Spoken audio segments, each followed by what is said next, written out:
Galatia pasal 4 ayat 21 sampai ayat yang ke-31. Hagar dan Sarah.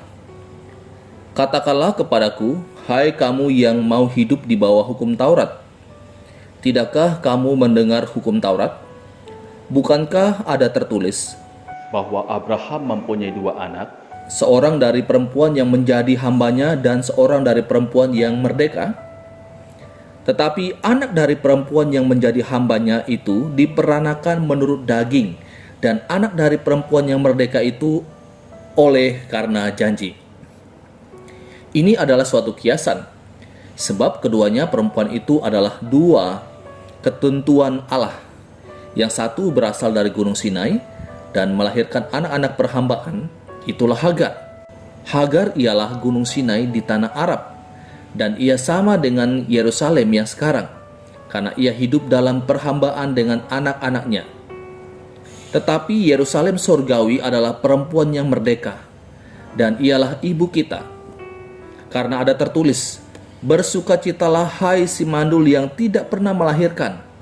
Bergembira dan bersorak-sorailah, hai engkau yang tidak pernah menderita sakit bersalin. Sebab yang ditinggalkan suaminya akan mempunyai lebih banyak anak daripada yang bersuami. Dan kamu, saudara-saudara, kamu sama seperti Ishak adalah anak-anak janji. Tetapi seperti dahulu, dia yang diperanakan menurut daging, menganiaya yang diperanakan menurut roh. Demikian juga sekarang ini. Tetapi apa kata nas kitab suci? Usirlah hamba perempuan itu beserta anaknya. Sebab anak hamba perempuan itu tidak akan menjadi ahli waris bersama-sama dengan anak perempuan merdeka itu. Karena itu, saudara-saudara, kita bukanlah anak-anak hamba perempuan, melainkan anak-anak perempuan merdeka. Saudaraku yang dikasihi oleh Tuhan Yesus Kristus, dalam pembacaan kita pada saat ini, kembali lagi Paulus memberikan suatu penegasan kepada jemaat yang di Galatia. Dia mengingatkan mereka akan status mereka yang baru. Mereka bukan lagi hamba dosa. Mereka bukan lagi diperbudak oleh dosa. Ketika mereka sudah percaya kepada Yesus Kristus, maka status mereka adalah orang-orang merdeka. Orang yang sudah dibebaskan dari perbudakan dosa. Nah, saudaraku yang dikasihi oleh Tuhan Yesus Kristus, Paulus berulang kali menjelaskan akan hal ini kepada jemaat di Galatia. Sepertinya mereka belum sungguh-sungguh sadar, belum sungguh-sungguh mengerti akan status mereka yang baru. Nah, pertanyaannya adalah, mengapa Paulus secara terus-menerus mengingatkan akan status ini kepada jemaat di Galatia? Karena kalau kita tidak menyadari akan status kita yang baru, maka ini juga akan mempengaruhi bagaimana kita hidup dan bagaimana kita berperilaku dan bagaimana kita melakukan segala hal di dalam hidup ini. Sehingga penting sekali bagi saya dan saudara, penerima surat di masa kini, penting untuk kita menyadari dan mengkhotbahkan kepada diri kita setiap hari bahwa kita ini bukan lagi budak dosa. Kita bukan lagi diperhamba oleh dosa. Kita sudah dibebaskan dengan pengorbanan Yesus di kayu salib. Kita beriman kepadanya. Saya dan saudara adalah orang-orang yang merdeka di dalam Kristus.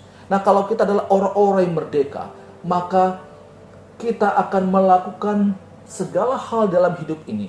Waktu kita beraktivitas, waktu kita melakukan segala hal di dalam hidup ini, entah itu pelayanan kita, pekerjaan kita, di dalam keluarga kita akan melakukannya dengan penuh rasa syukur.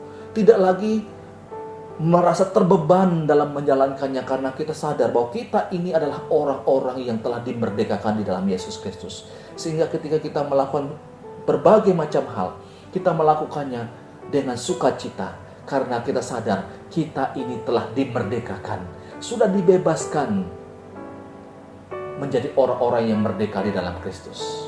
Saudaraku, penting sekali bagi saya dan saudara untuk terus setiap waktu kita mengingatkan akan hal ini, mengkhotbahkannya untuk diri kita. Waktu kita mulai merasa bimbang dengan kehidupan ini, waktu kita mulai merasa bahwa sepertinya Tuhan tidak sayang kepada saya lagi, mari kembali kita ingat status kita. Kita sekarang bukan lagi hamba dosa. Jangan lagi memberikan kesempatan kepada dosa untuk memperhamba kita. Karena kita telah merdeka, hidup bebas oleh karena Kristus yang telah menyelamatkan saya dan saudara. Ini pembacaan firman Tuhan, renungan untuk kita saat ini. Tuhan Yesus memberkati kita selalu. Amin.